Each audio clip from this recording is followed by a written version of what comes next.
Hello. It is a good Friday to you all. Happy Good Friday to all that celebrate. Welcome. It's time for Pop and Politics. We are talking about the latest in hot topics, news, and entertainment. I'm KJ, and let me introduce you to my co hosts.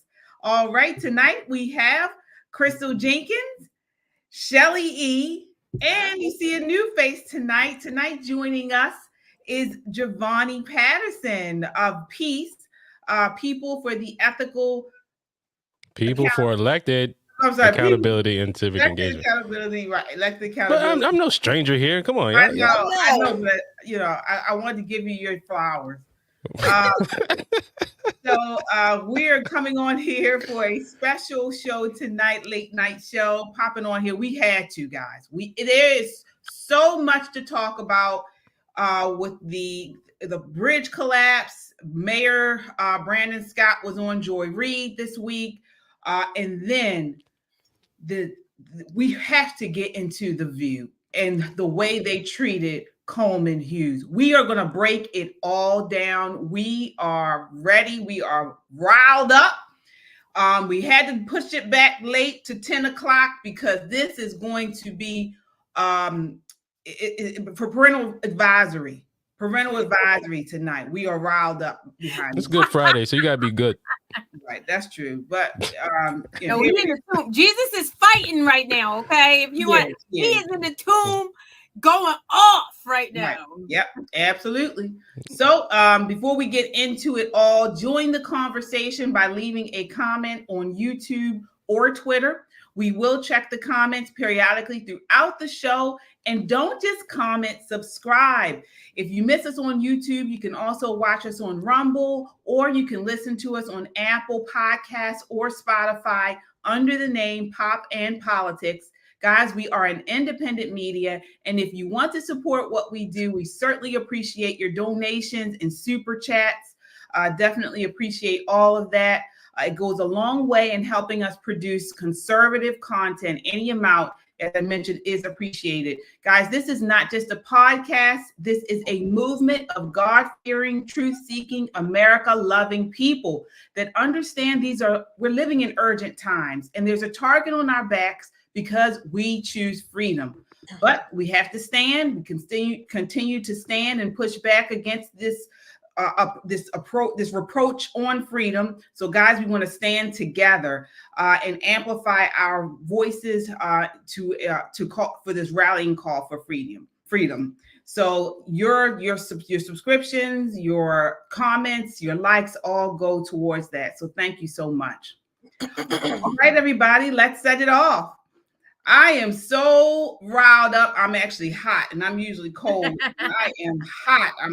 You might not see it, but I'm sweating. I'm so upset by what's going on here. So we're going to get right into it. First, before we do, how's everyone doing tonight? Great. We just came from Good Friday service, reminding that this is the time that we're fighting, you guys. Christians, we are fighting.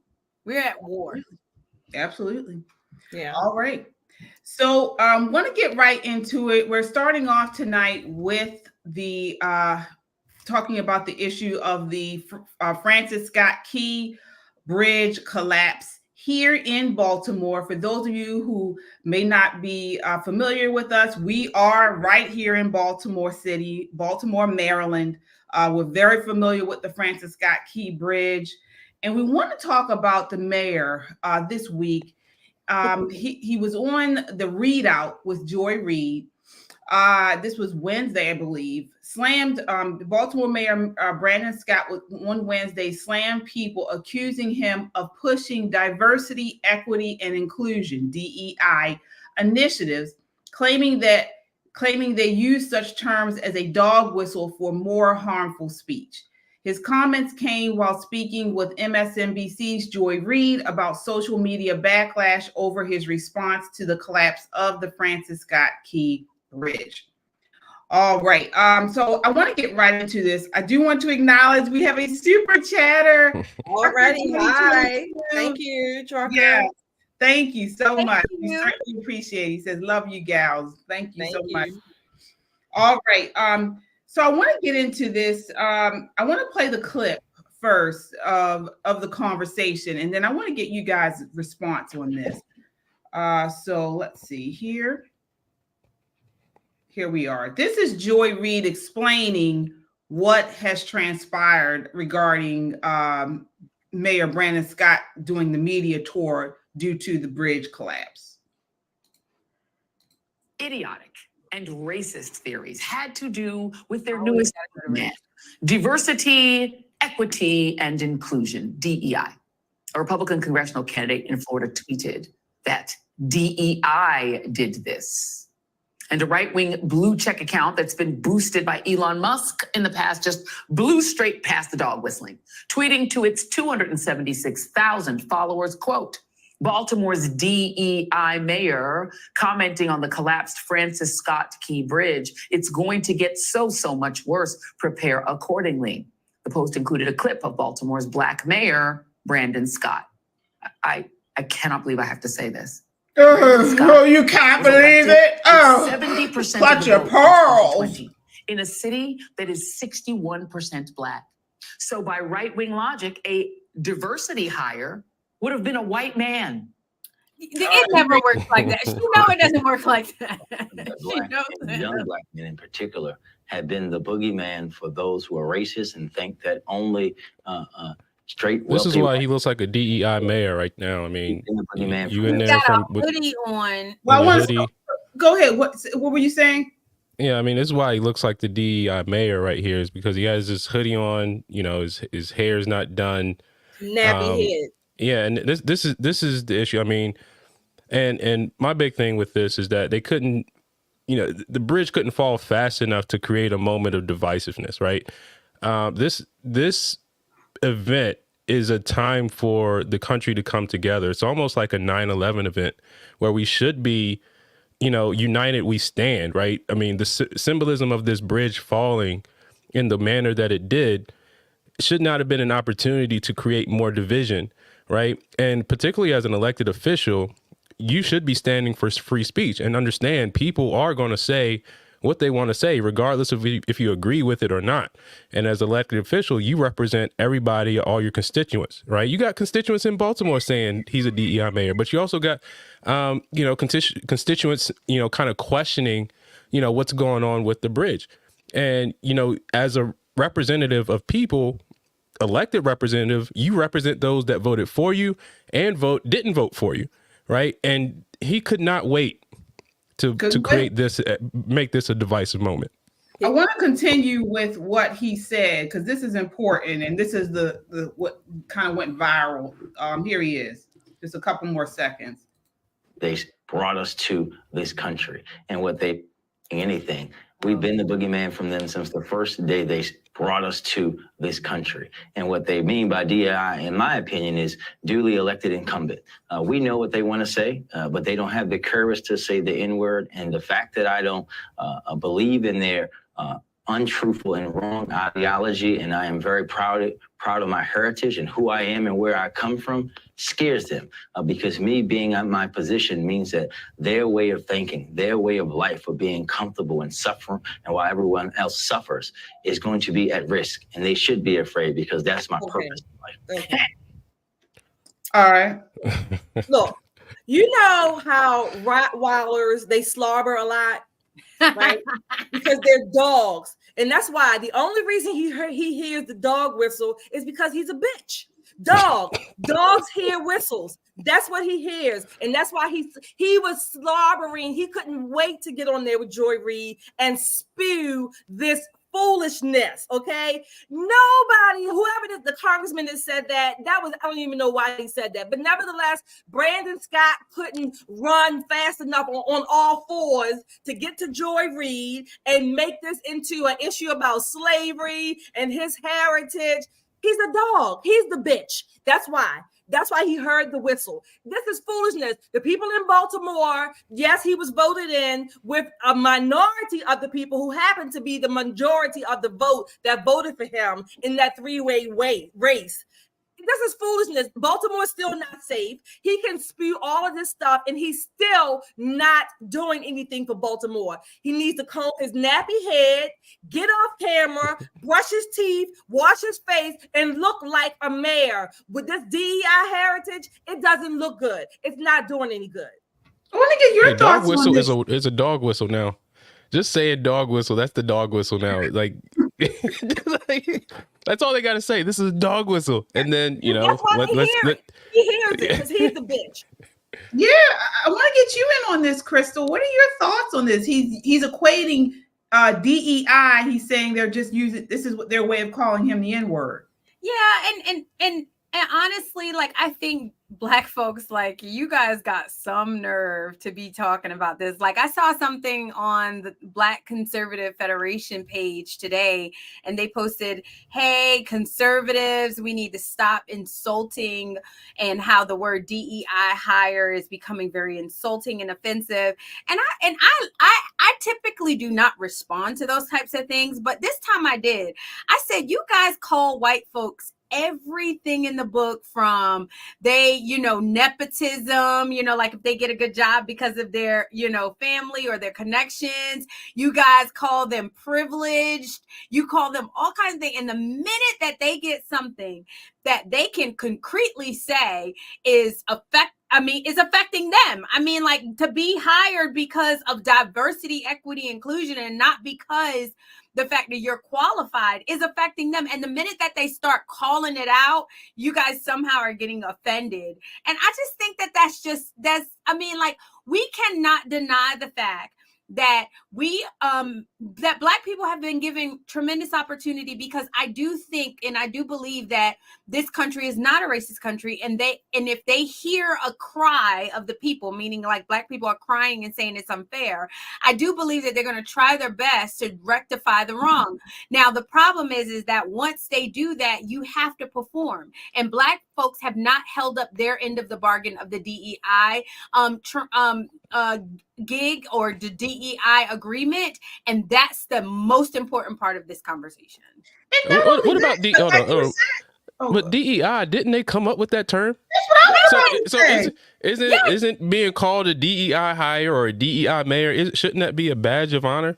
Yeah, it should be. That's what I was about to say. I mean, this is all they talk about, equity and inclusion. And we had not first lady Kamala Harris, the VP. Biden said he was going to pick a Black woman, not talking about the policy, not talking about her education or character or anything. It was a Black woman, so you're picking someone because of them being Black. I mean, this is what this is. So what is the issue? White folks can't win. They can't. They can't win. Yeah, the issue is that a white person said it. Yeah, exactly. That's the issue. Well, the wrong white person, right? Because if you're an ally or if you're a raging leftist, right? You can say it. Yeah. Right. And then you saw how he picked out, he said when he was going through the list of people, I guess, that were not good, he said straight white men. So it's not just white men, but they got to be straight. So I guess gay white men or homosexual white men are okay. Yeah, they are for that. And are the issue. Yeah. He took the time to get on national TV to speak with ignorant Joy Reid about this when the key bridge just collapsed. People are still literally in their watery grave. And he took the time to focus on why he was called the DEI mayor. Get a grip. This is why you were called out as the DEI mayor. Let's change it around. DEI, DIE, dead people. Yeah. More dead people. And the fact of the matter is Brandon Scott hasn't performed. I know that Baltimore has a few LED signs, like a few LED lights downtown, but we still have a problem with crime. We still have a problem with unemployment. We still have a lot of major issues. People don't feel safe in the neighborhood. And so he has not done a good job. I mean, most people, like if you talk to any Baltimoreans, they'll say the same thing. Like the schools are terrible. Like Brandon Scott has not done a good job. So if you're talking about, we elected you and we, liked you because you were young, but I mean, as far as his qualifications, I mean, like he's done a very poor job, and he looks kind of slow, y'all. Like, see, every time you talk to him, he looks kind of slow. I heard he doesn't have a driver's license. Like, I mean, like he has a license. He doesn't have to drive. He doesn't drive. Yeah, I heard he doesn't drive. Like, he's just kind of like weak, and is showing weak leadership. And look, I'm gonna tell you this, Crystal, right? Because this is why I have been harping on this book, Color, Communism, and Common Sense, right? He's just towing the party line. He's been told what to say. But beyond that, he's really been groomed into this. KJ sent the video earlier, about how he, I forgot the name of the video, but he was just kind of explaining how he got to where he is. And then, just kind of through the whole organizing, community involvement, quote unquote, process. That's how he's gotten involved with government. And yeah, he's included some of his personal experience, but he's been groomed into a certain ideology. Absolutely. So he's not ignorant, right? He's not someone who doesn't really know what he's talking about, but he's groomed into this. And it's this idea of, this communist foundation of ideals. He's towing the party line, and one of the requirements is to create constant division. And you use particular people in blackface to do this, right? And if you notice, there's this complete synergy from City Hall all the way up to the White House. And this is why President Biden said, we're going to pay the money to get this bridge fixed when you got East Palestine and Maui still waiting on aid, right? So there's this synergy that goes, from City Hall to the governor's mansion in Annapolis up into DC. They're just towing the party line, and if I have to create division to do it, that's what I'm gonna do. If I have to call out the racist dog whistles, that's what I'm gonna do. If I have to speak against MAGA or whatever it is, Trump, that's what I'm gonna do. This is an opportunity to unify the country. This was an opportunity to say that bridge that was named after the man that created the Star Spangled Banner, where those boats were shipped, those boats were shooting, into our country, like into the port of Baltimore, right? It's so symbolic, and to not stand behind that as a symbol of unity for this country and what it means, not to just those 6 lives, but to the economy and to this entire country, to now use this as an opportunity to divide the country. It's just more of the same of what we have. And it's just evident that they're all following the same process. Right. Yeah, like you said, Giovanni, I mean, and you're exactly right. He is a company man, for lack of better words. He came into office as mayor in 2020, but he has literally been working in city government most of his life. He started in city council. He became the city council president. I mean, he is one, if anybody is like the spokesperson or poster child for the Democrat establishment, he is it. And I do believe he believes everything he says. He started out in activism. Absolutely, they believe it. Worked his way up in the chains of the Democrat Party. Shelley, you're very familiar with him. You want to talk about that a little bit? No, I don't. I don't waste my time on him either. Okay. But no, I really don't. I don't waste my time on him. But this is why I've been saying, I know what we mean when we say they're stupid. They're not stupid. They know exactly what they're not stupid, and they are not incompetent by the standards that they are putting forth. By the communist Marxist standards, they are very competent in executing their standards in that plan. Well, I will say this though. I don't think they realize what they're part of, though. I don't think they're not stupid, right? They're very, very, very intelligent people, right? But they're not intelligent people, you guys. No, they're just not. They're not aware of what's going on around and what system that they're just playing a cog in, right? They're not aware of that. Yeah, I don't think that they're smart at all. I mean, like, they haven't done well for the people. Like, I really think that these are people who take advantage of the ignorance of the Black, which means they know what they're doing. That's why I think there are some like that. I don't think he is. I don't think he is. I think he legit thinks that he is helping them by giving them stuff. But he doesn't even.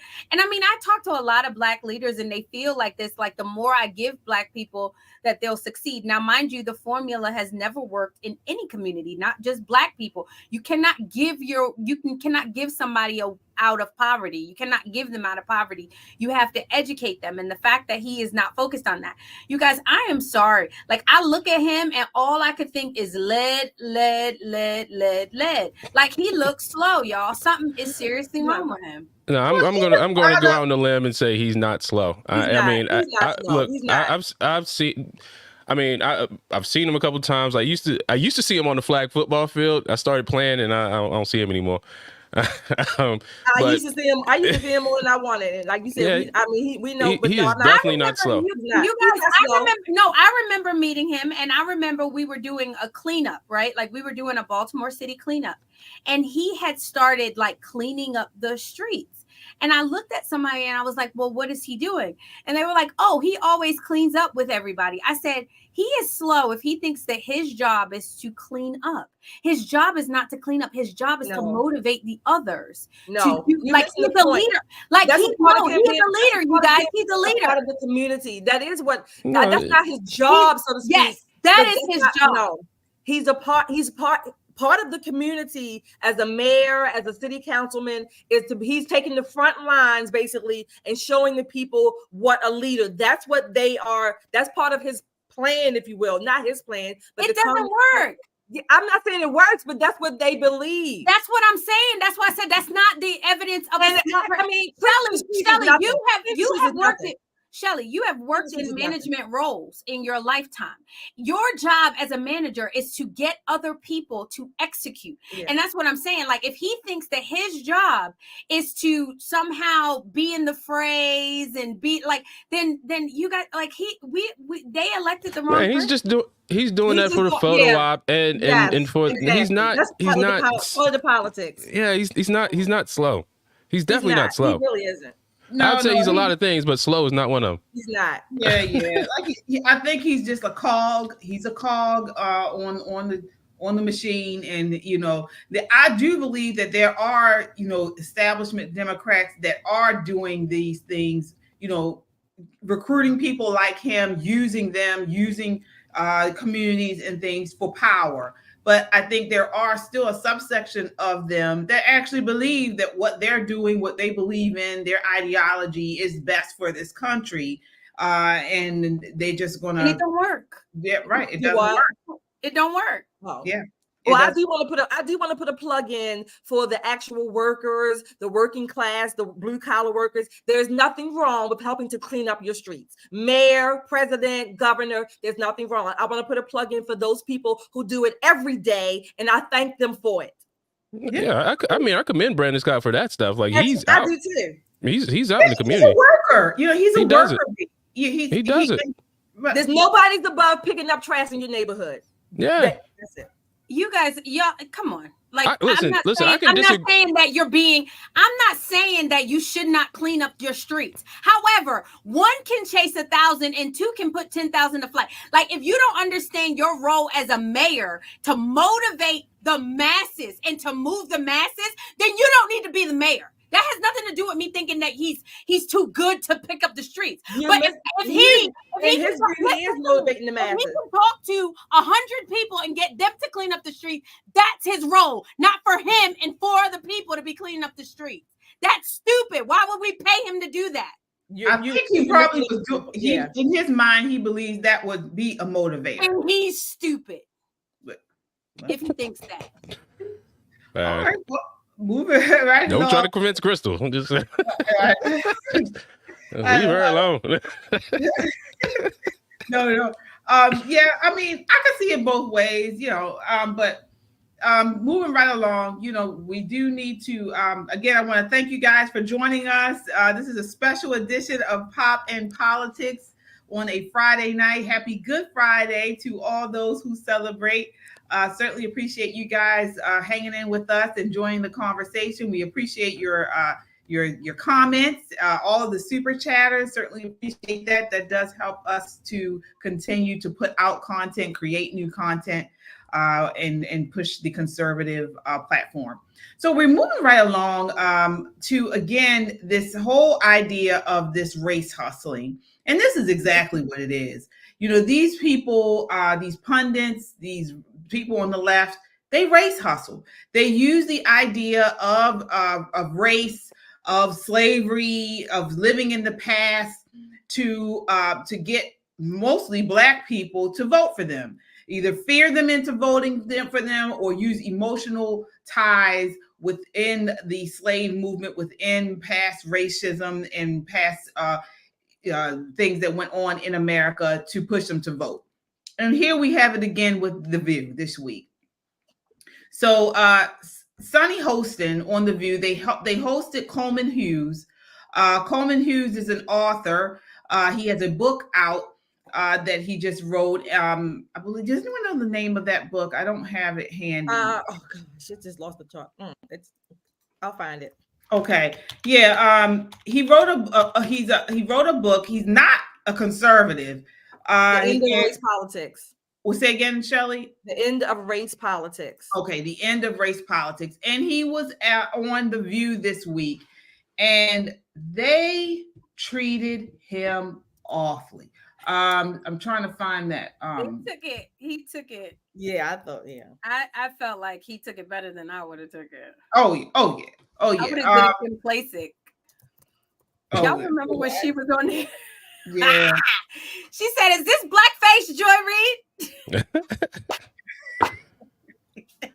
Oh, that was a classic. That'll never get old. Yeah, that was good. So I want to take you guys through this. They're talking to him about his new book, and look just how they are going through this book here and talking to him. So let me see here. All right, here it is. Take a look here. This is The View, starting off with Whoopi Goldberg's comments. It's hard. You're cute and submissive. It's hard. I am a man repellent. It's hard. Because all I do is go to gay events and drag shows and anything to make a buck, save a buck. Anything to make a buck. It's hard. These women are getting any information about anyone's race was not taught. No history. There was no Black history. None of those things were taught. And here in America, I went to school. Getting any information about anyone's race was not taught. No history. There was no Black history. None of those things were taught. And here in America, 100 years ago, when I was a young woman, that's how people saw you. That's how they judged you. So I think I don't want to say it's your youth, but I think you have a point, but I think you have to also take into consideration what people have lived through in order to understand why there has been such a pointing of very specific racial things, like women couldn't get into college. So this is where she's talking about, and let me talk, I want to back up a little bit why she said that. He's talking about his book, and he believes in a colorblind America. Absolutely. Take a look here. So a lot of people equate colorblindness to I don't see race or to pretending not to see race. I think that's a big mistake. We all see race, right? And we're all capable of being racially biased. So we should all be self-aware to that possibility. My argument is not for that. My argument is that we should try our very best to treat people without regard to race, both in our personal lives and our public policy. Of course. And the reason I wrote this book, thank you. Yeah. He was received well by the audience. This book is because in the past 10 years, it has become very popular to, in the name of anti-racism, teach a kind of philosophy to our children and in general that says your race is everything, right? And I think that is the wrong way to fight racism. And that's why I wrote this book at this time. Okay. So that was him. And then Whoopi was responding to him about why she believes people still look at race, talking about in the past and things. So I want to get your thoughts on this, Shelley, just on that exchange. What part of it? I actually thought Whoopi's, I guess her question and her explanation were good feedback for why her generation focused on the race the way they did. And she was offering him feedback, like maybe he can consider that. His book obviously doesn't address that, or at least I haven't read it yet. So I didn't find a problem so much with her question. I loved his definition of what he meant by colorblind, that we should move beyond judging people by the color of their skin. What I wanted him to say was, like you all do. Yeah, right. That's what I wanted him to add. I wanted him to add that part, like you all do, and you certainly do it to white people. Yeah. I felt like, and what did you think of that, Crystal? How she responded, saying, back in her day, it was racist, and he's young, so he doesn't understand that.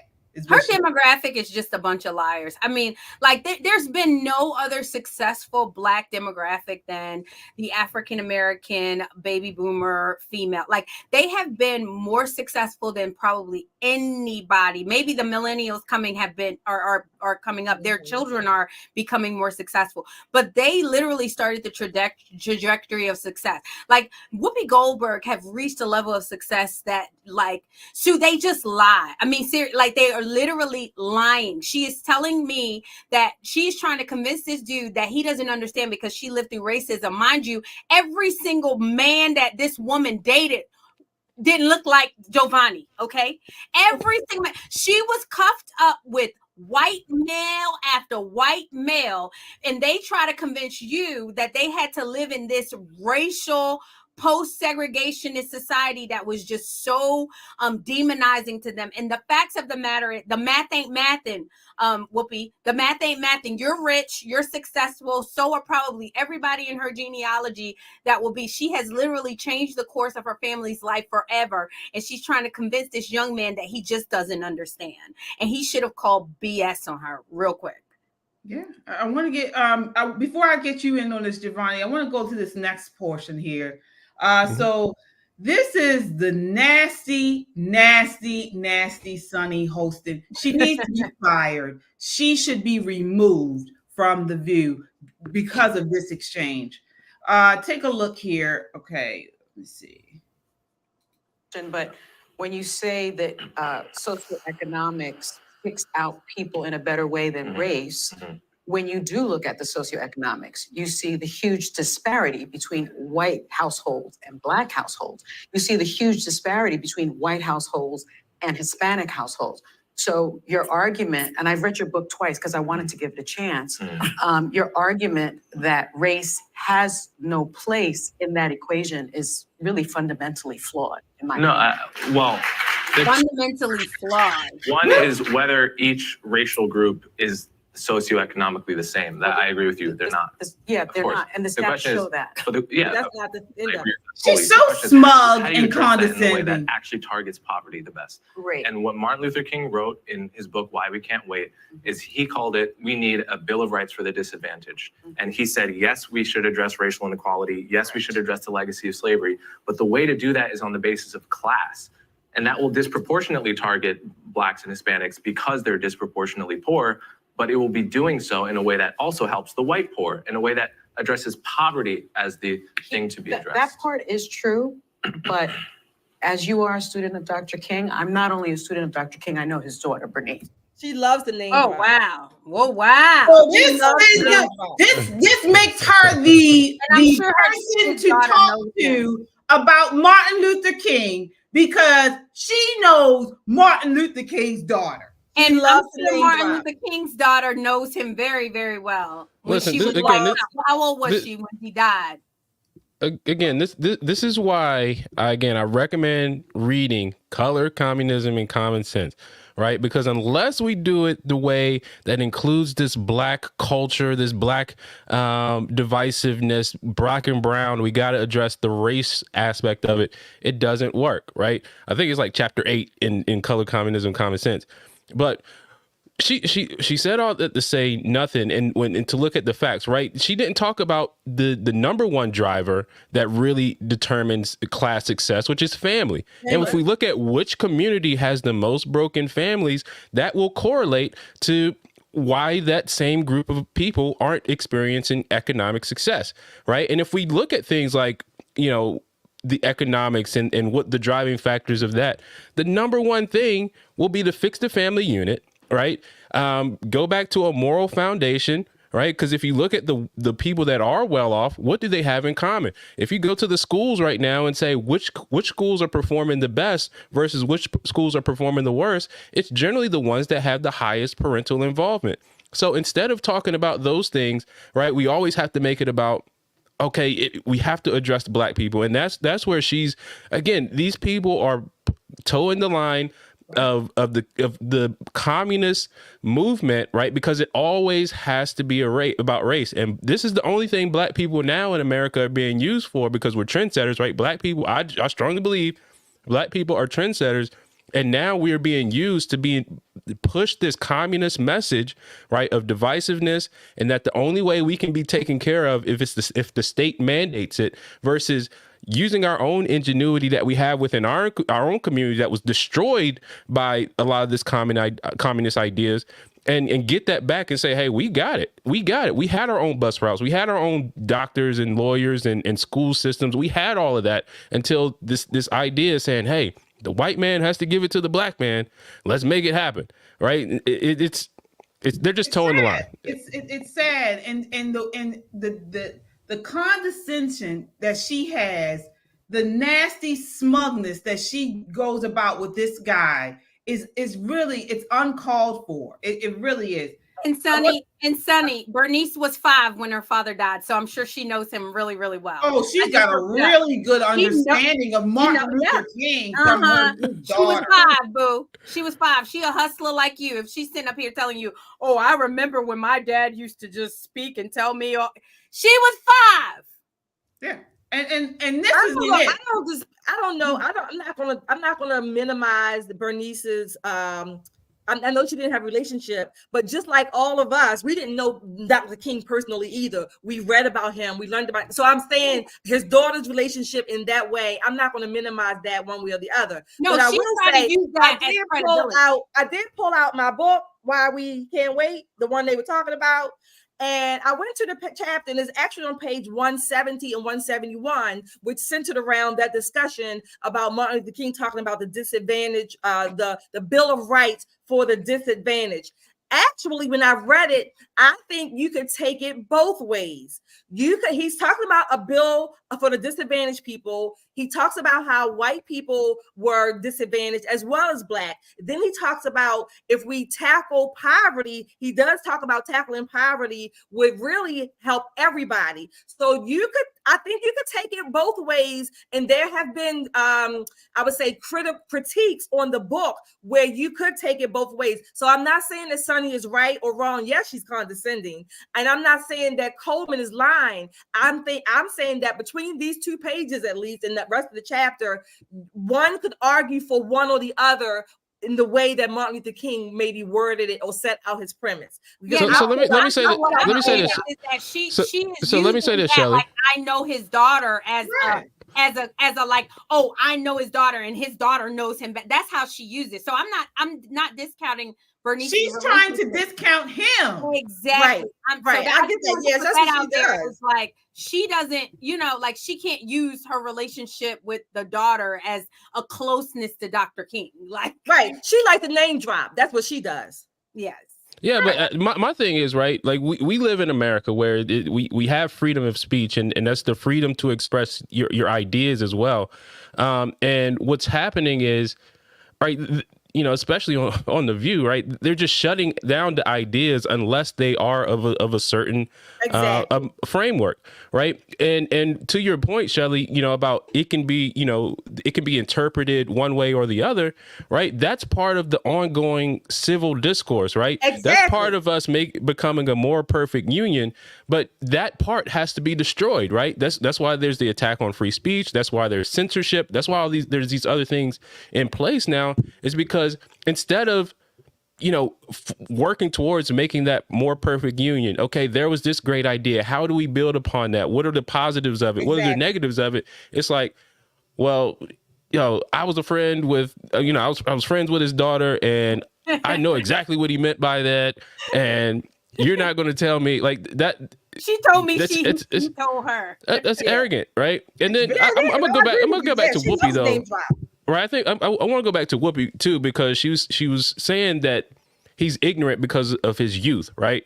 But it's funny to me because, you know, we can relate this back to Brandon Scott, right? Because they're propping him up because he is a young black mayor, and you have this young man right here saying, pushing against the kind of mainstream and actually using his brain, right, to examine these type of things. And they're saying, no, we can't hear from him because he's too young, right? So it's not a matter of youth or age, right? It's a matter of,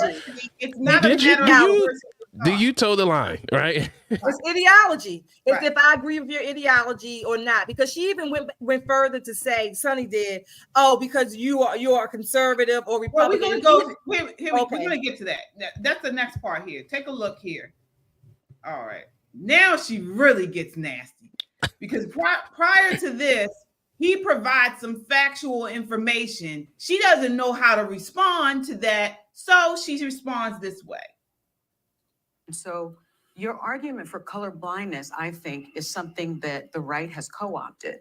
And so many in the Black community, if I'm being honest with you, because I want to be, believe that you are being used as a pawn by the right and that you're a charlatan of sorts. He's not a Republican. So how do you... He's never voted for a Republican. You've said that you're a conservative. Now look, keep this up, please, producers. 1 bitch, 2 bitch, 3 bitch, 4 bitch, 5 bitch.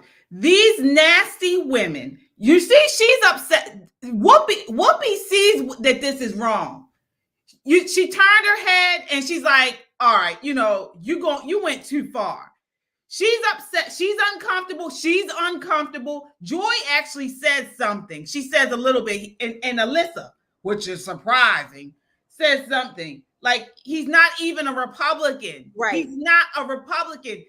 But these women should have put her in her place right here, not sit here and let her just talk about this guy and say and hurl nasty comments for no reason.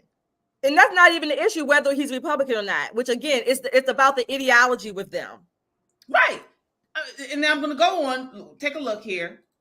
No, you did. You actually said that in the podcast that you did 2 weeks ago. I said I was a conservative. He's not. Yes, you did. That is a lie. It has been debunked. She was lying. He never said in that podcast that he was a conservative. It has been researched. And what happened was the podcast host called him a conservative and he corrected her. He not one time said that he was a conservative, which it really shouldn't matter.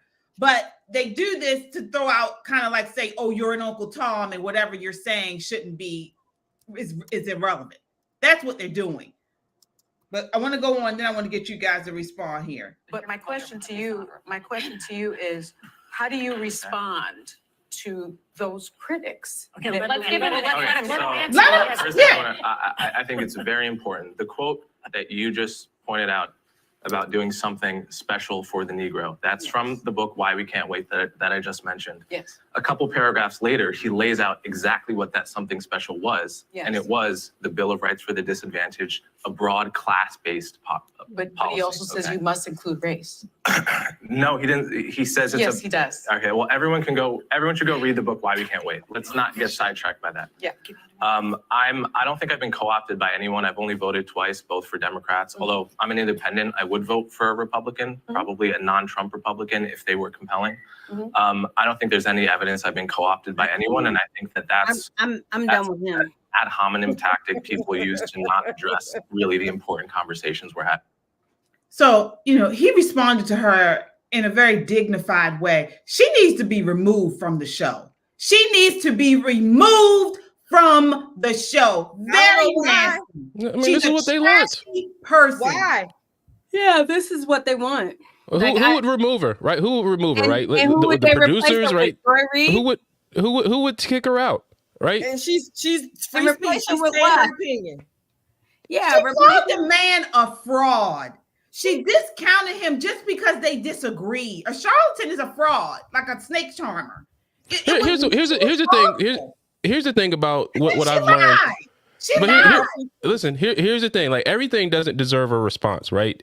And you don't have to always defend yourself against, because it's how do you prove a negative, right? You can't do it, right? So the wise thing to do a lot of times is just to shut up, right? Just don't say anything. Let people show you who they are, because they will, right? And you don't have to get out of character because someone is just is making false accusations. You can stand up for yourself, but after you say what you need to say, beyond that, leave it alone. Yeah, and that was her opinion. Yeah. And he let her back. See, I have a problem with people like him. Like, this lady is trying to discredit you. This lady is being disrespectful to you. She was very disrespectful. And if he would have got out of the pocket like that with her, it would have been over for him. His career literally would have been over before it started. And so I have a problem with a lot of these men like him say things like, oh, a non-Trump Republican, because Trump chooses to go toe-to-toe, blow for blow, round for round with he chooses.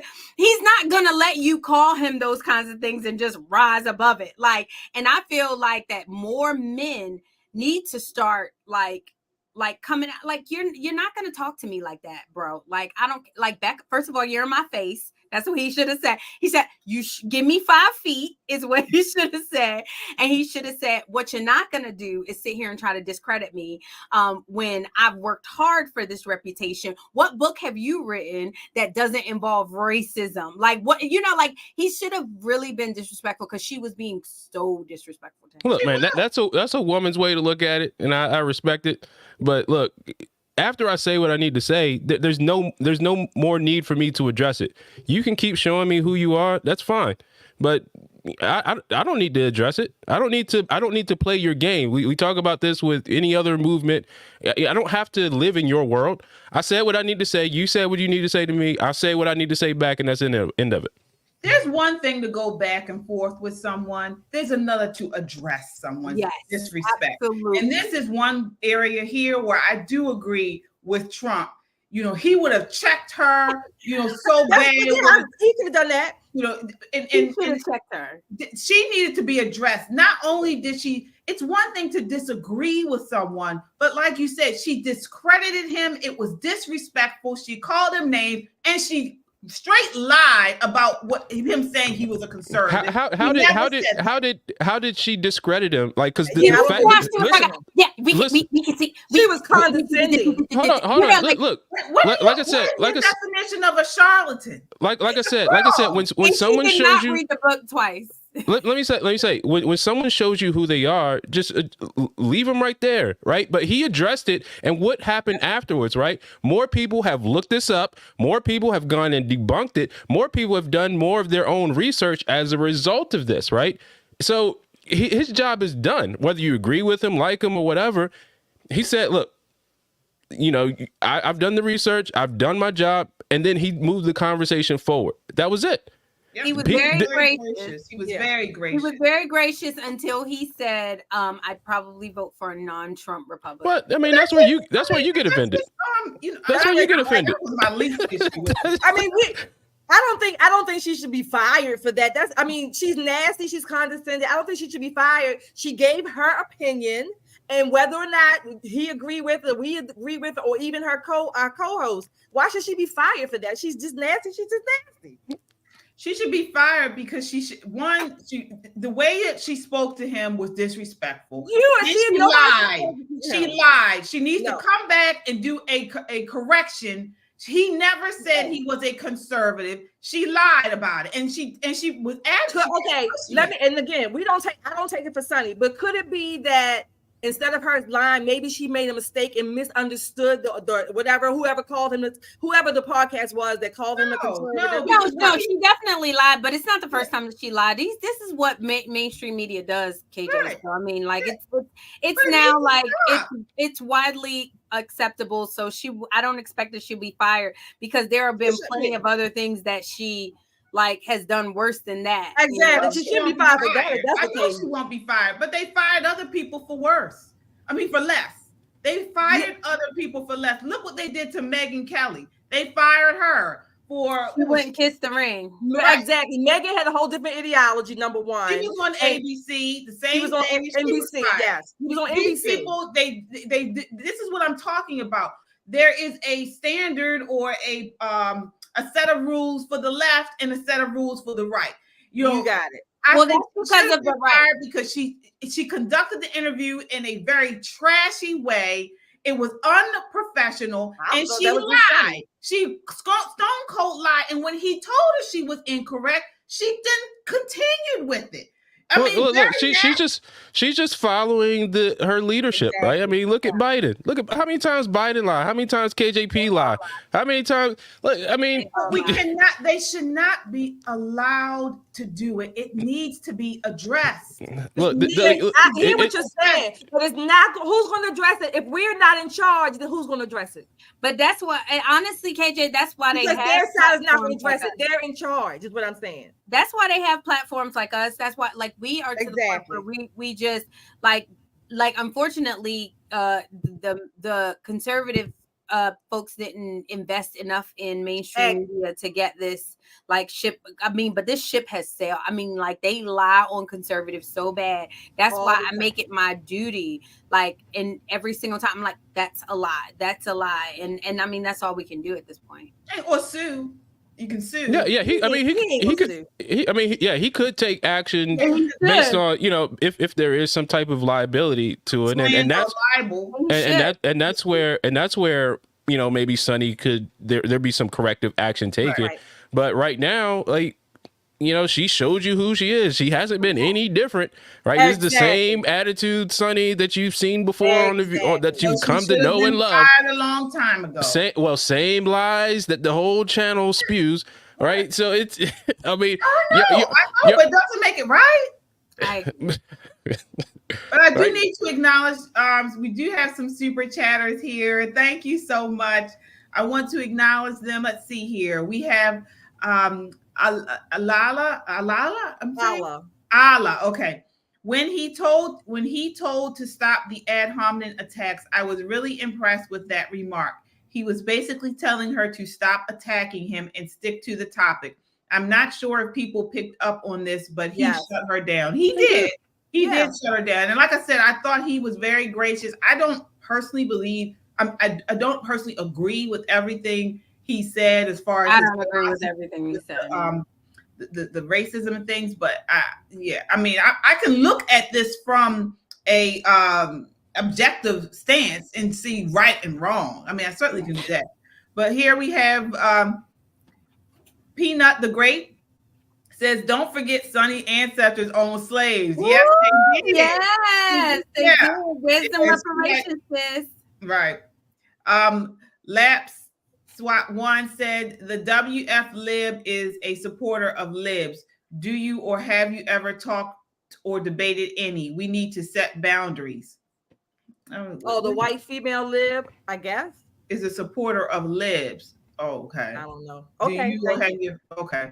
Kathy Borthwick, she said, super chatter. Thank you, Kathy. Thank you, everybody. So much.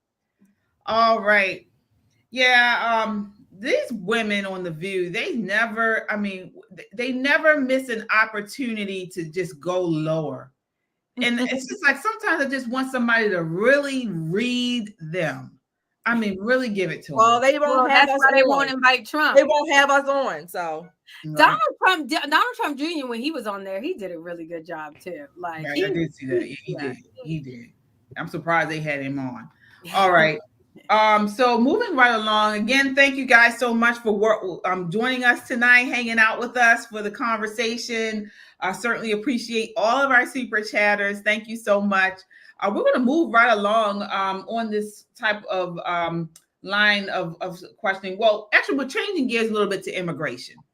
So this must have been a week of mayors. First, we had the Baltimore City mayor talking about the collapse of the bridge and talking about racism. And now we have the New York City mayor, Mayor Adams.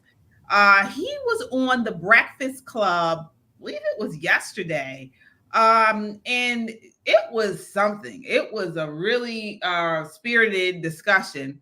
Take a look here. Let me see here. Let's second. All right, so I'm going to play this. This is a snippet of the interview, and then I want to get you guys' response here. How to go about applying for housing, how to go about applying for the services that you need. And some people are saying, we never wanted to come to New York at all. We wanted to come to another city, but Governor Abbott said, no, we're sending you to New York. The real focus should be on our national government that's saying, why are you doing this to New York? Check out what they're doing. They're doing it to New York. They're doing it to Chicago. They're doing it to Los Angeles. They're doing it to Houston. What is the same in all those cities? Ooh, let me guess. I guess black. Black man. I got it right. Same thing that I'm going through here, my brother Johnson is going through. My sister Bass is going through. My brother Turner is going through. So our folks, what they wanted to happen, Governor Abbott wanted to happen, we're going to turn these cities against their mayors. We're going to create this environment where they're all going to go against their mayor. Go Google what they're doing to my brother in Chicago.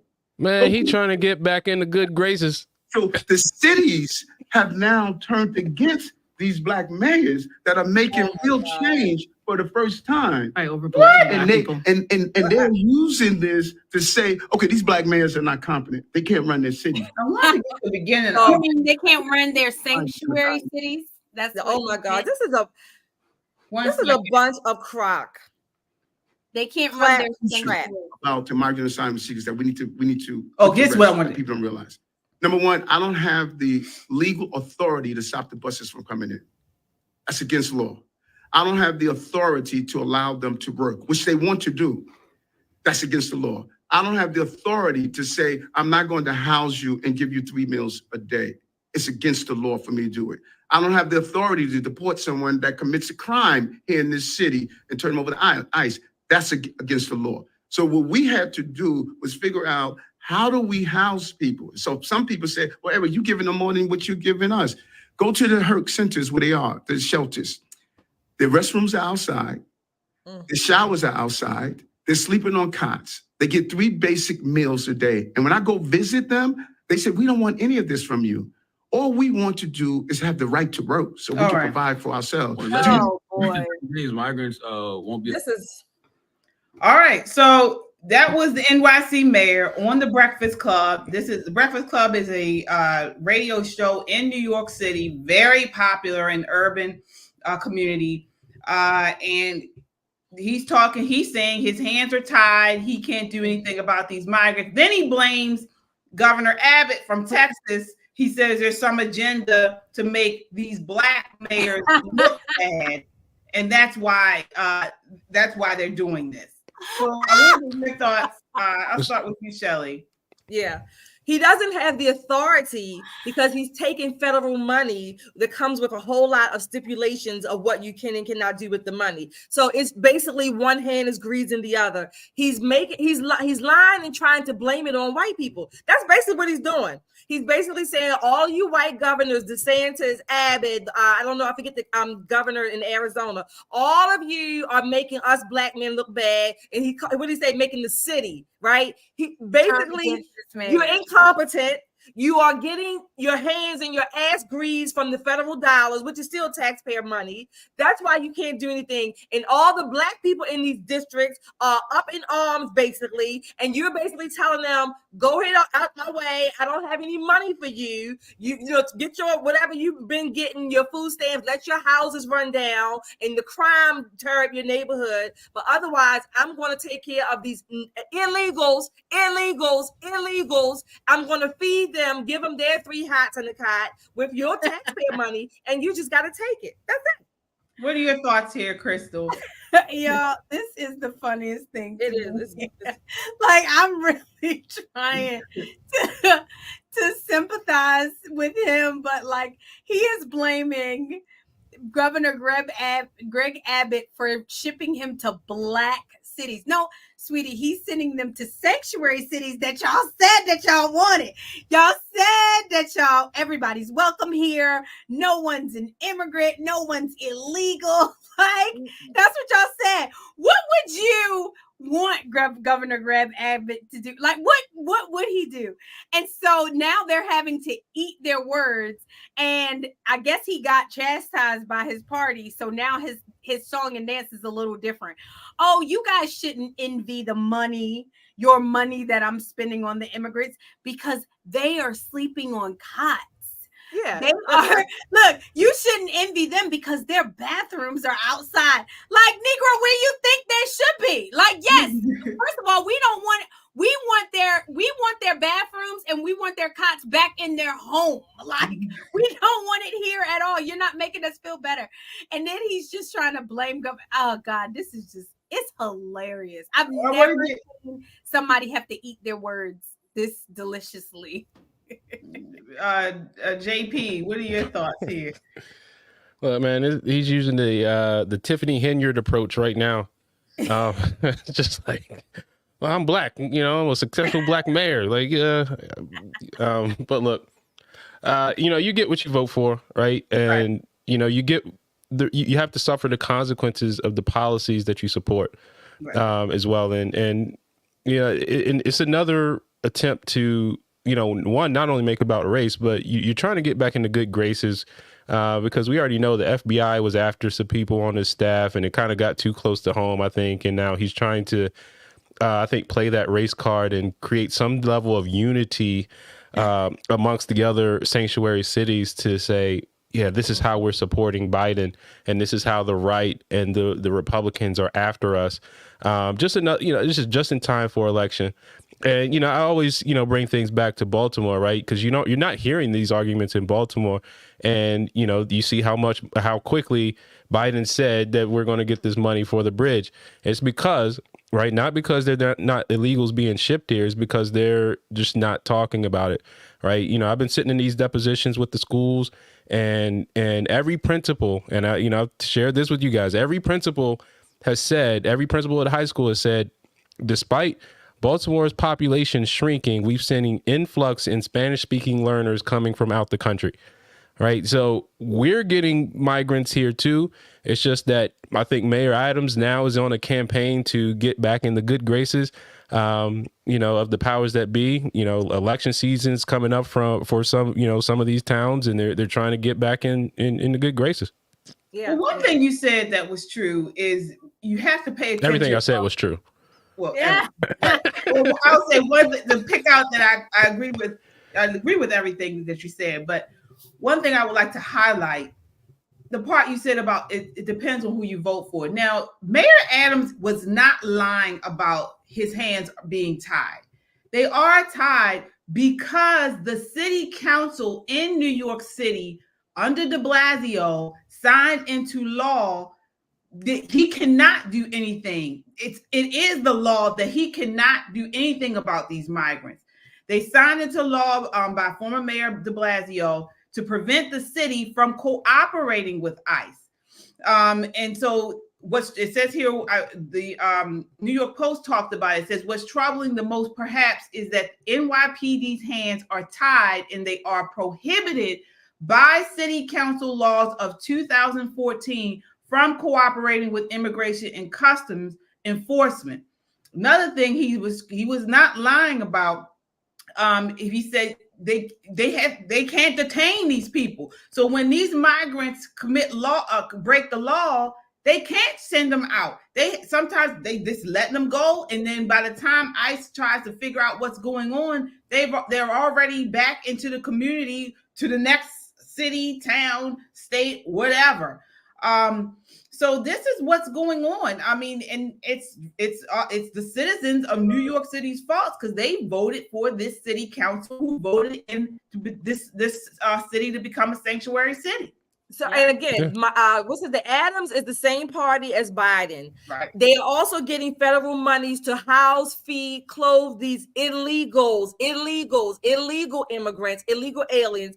So he doesn't really want to cooperate, even if he could by New York standards, by New York ordinances, whatever. But it's also not, the other half of that is that he's really not doing anything to tell ICE to come on in and take them. He's not doing that either. So it's like he's trying to be slick about it, but it's interesting that Brandon Scott was saying, basically the white man, want to talk about our DEI policies, and I'm proud of my heritage because the white man kept us down. And then you got Adams blaming basically white people for not helping him make his city better. No, this is what you wanted. You wanted to use all these race tactics. I'm a black man and I can do whatever. And okay, fine. Now that you're in a position, stand on your own 2 feet. And now your cities are failing because you are failures in and of yourselves. Yeah, I think you gotta make the point though. Like they're pushing the narrative, right? And you're hearing it here first. They are starting to push this narrative that there's attack on black mayors, right? There's going to be an attack on black mayors, and what better way to launch the campaign than Joy Reid and the Breakfast Club? What better way to launch the campaign that because this is between abortion and Democratic cities. This is the winning message for 2024, right? Yeah. This is the Democrat message for 2024. We got black Democrats running these cities. We're standing up for abortion rights. This is why you need to vote Democrat in 2024. And if you don't like women and you don't like black mayors, right? And they're creating a narrative right here on the ineffectiveness of black mayors. And if we look at the numbers, look, I went to the baseball game yesterday, right? I went to the baseball game opening day here in Baltimore when they sung the national anthem. It was amazing, right? But then afterwards, I was hanging out with like some work friends and stuff like that, and we went to Fells Point a little bit later. It is a ghost town on a Thursday evening after the opening day, one of the biggest baseball days, the biggest baseball days in the country, right here in Baltimore, and after a national crisis, and it's a ghost town. And you talk about all the businesses that have closed, people feel afraid to go outside. That's why people are criticizing these black mayors. But the narrative that's going to be set now, right, is that black mayors are ineffective, and there's an attack on black mayors when it's not. It's, if you just look at the numbers, right, it's just not working. Yeah. Every election, the Democrats will come up with another boogeyman to scare black people. Some iteration of the white man is after black people, or the man is hemming us up. Whether it's the police coming after black people, whether they're gonna take us back in chains, all this kind of stuff. Every election, the Democrats come up with some twist or something on the narrative. Oh, the white man is after black people, and it's by design. I mean, I encourage everyone to check out the interview that the president of Mexico did with 60 Minutes. I think it was last weekend. Basically, he told it all. Now, this guy is a leftist, but he basically said if the U.S.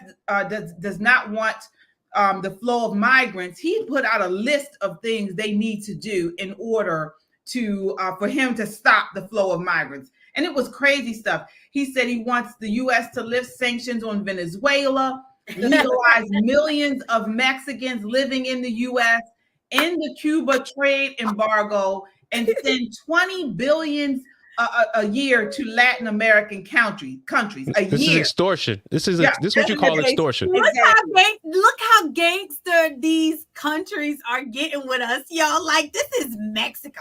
Like, Mexico, really? Like, you coming at us, bro? But and he's blaming the issues within Latin America, and this is something the Democrats have been pushing as well. So they're trying to say the U.S. is responsible for these migrants that they call going into North America, because they're saying that the U.S. is being they're not treating these people right, these countries, and causing these countries to have failed economies due to policies within the U.S.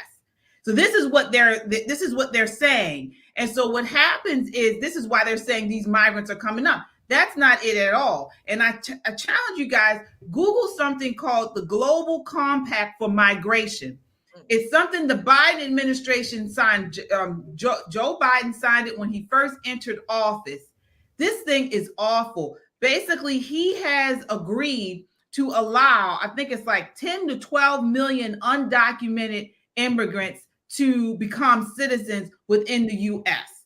So they're literally, the Democrats are trying no matter what to stay in power. And in order to do that, they will destroy this country in order to stay in power. It's just that simple.